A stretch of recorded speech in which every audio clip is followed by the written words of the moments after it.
اس میں یہ ضروری ہو گیا تھا کہ ہم اس پہ کوئی بات اپنے نظریات اپنے حالات میں لوگوں کے درمیان رکھیں اور سوسائٹی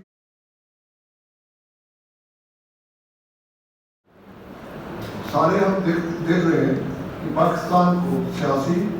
معاشی، سماجی اور سلامتی شعبوں میں کئی گہرے چیلنجز کا سامنا ہے۔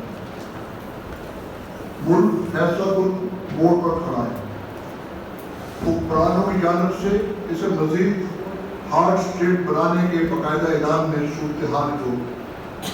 مزید خراب کر دیا ہے، جہاں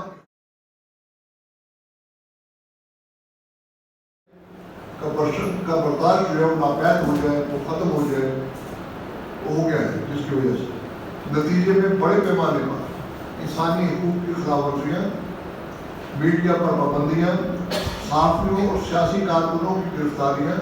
پریشان کن حد تک بڑھ گئی ہیں۔ ایسا لگتا ہے جیسے ریاست نے اپنے لوگوں کے خلاف ہی جنگ کا اعلان کر رکھا ہے۔ اب اس میں